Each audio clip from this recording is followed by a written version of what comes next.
more from 8.9. So other ways an integral can be improper.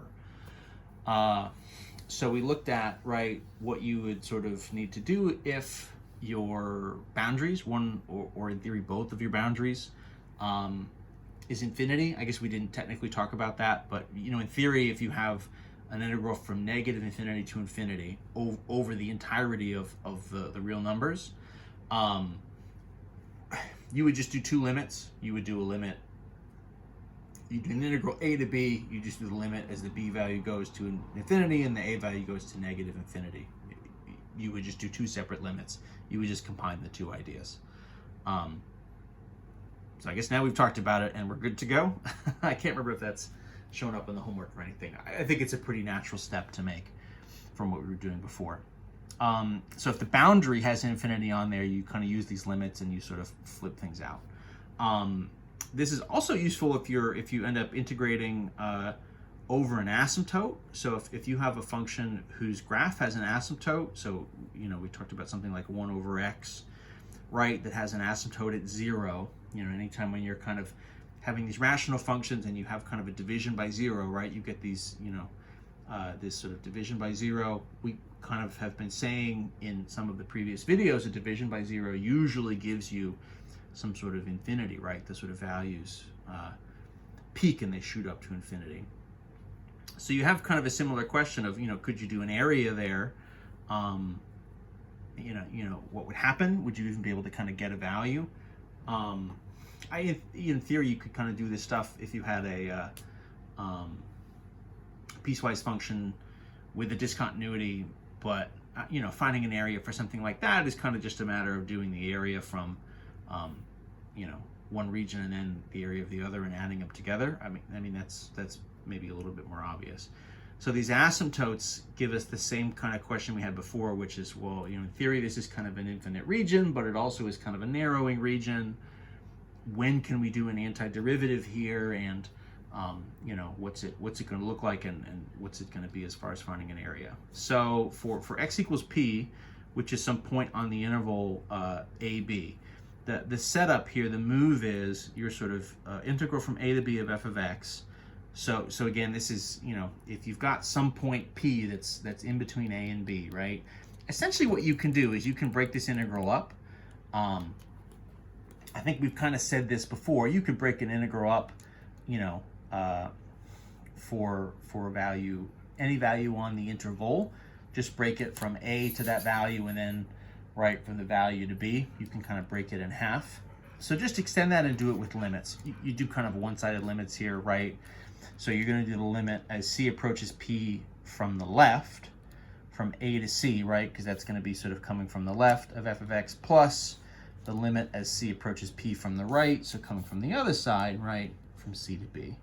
So you're just breaking your sort of integral up, and this will sort of serve as a workaround for us if you would get, an asymptote or any kind of discontinuity at a particular value in your interval. So if you've got some kind of value,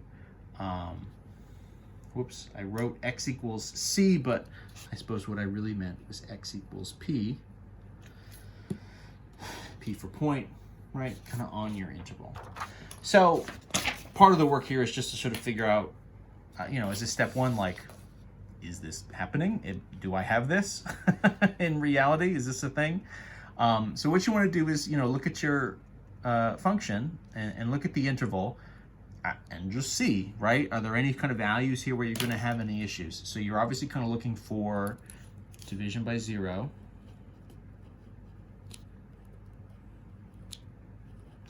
I guess in theory you could be looking for other issues as well. But that's kind of the one that gives us these asymptotes, and that's, again, because you're looking for these, these sort of infinite regions, and trying to figure out if they're going to give you in some sense, a finite area.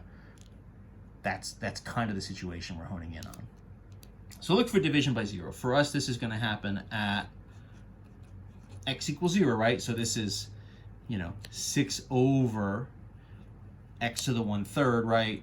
So when x is 0, that's gonna get us a division by 0. That's gonna be no good. That would be an asymptote.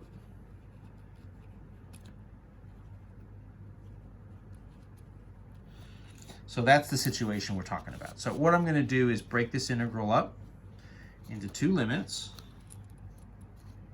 over two different intervals. So we'll do the limit. So c approaches 0 from the left, and I'm doing -1 to 0. This would be, right, 6 over x to the 1/3. I'm just going to call that 6 times x to the -1/3, right? We'll just do a little bit of work kind of while we're here. So that's kind of, region 1 plus a second limit as, c approaches 0 from the right of the region. Oh boy, I totally wrote a 0 in here. Of course, that should be a c. The whole shtick, right, is we're not using a value there. We're using our variable and doing the limit. So I probably should actually do that. 6 times x to the -1/3. I'm kind of running into my previous work here. Blah, blah, blah. So that's what we've got. Technically two separate integrals, but really only in as much as they're over two different intervals. So I can do one antiderivative, right? 6 times x to the -1/3, that would be 6, right? Plus 1 would be 2/3. Divide by 2/3 would be times 3/2. So 6 times 3/2 x to the 2/3. This is like 9 x to the 2/3. So I've done that off to the side there. I guess in theory to save space. I guess we'll see if that actually ends up saving us any space. So I've got two limits. C goes to 0 from the left. So my antiderivative, right, we just said is, essentially x to the 2/3 times 3/2 times 6, right, would be 9. So that's 9 x to the 2/3, right, from -1 to c, plus the limit c goes to 0 from the right. Same thing, x to the 2/3, now going from c to 8. So I'll sub these guys in. I do need to sort of keep them separate. So that's a little bit of work. This would be, so my limit, 0 from the left. What's this going to be? 9 times, right, c to the 2/3 minus 9 times -1 to the 2/3. So that one's we'll have to evaluate, plus limit c goes to 0 from the right, 9 times 8 to the 2/3. So actually gonna have to figure out what 2/3 means, minus 9 times c to the 2/3. So couple things. X to the 2/3, that really means, right, the cube root of x, quantity squared, right? And then a couple things here. So if this goes to 0, then this is going to be 9 times 0. So that's a 0. -1 to the 2/3. So that's an interesting one. The cube root of -1 is -1. But then if you square it, it's +1. So this is going to be minus 9 times 1. So that's -9 plus 8 to the 2/3. So that's the cube root of 8, which is 2. 2 squared is 4. Right? So that's 9 times 4. So that's 36. Minus, if c goes to 0, right? 9 times 0. So then that's -0. So this is what? -9 plus 36.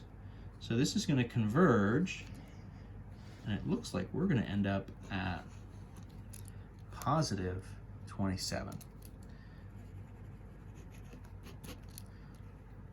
So that's pretty cool. That's an integral that's going to converge. I'm going to get super greedy, and I'll probably regret it, but I'm going to try to squeeze one last one in here, and I'm going to do it super fast. Let's do another integral. 0 to 1. Let's do x to the 4 over x to the 5 minus 1 dx. So just another example. This one is a little bit faster because the only problem here, right, if I'm looking for division by 0, that's going to happen when the x value is 1. So I really just need to do kind of one limit. Here I'm not really pulling a point out from the middle. So this would be equal to the limit as, oops, c goes towards what? So the interval is 0 to 1, so we're going to 1 from the left. 0 to c, x to the 4, right, over x to the 5 minus 1 dx. So I'm going to burn through this antiderivative pretty fast. This is what?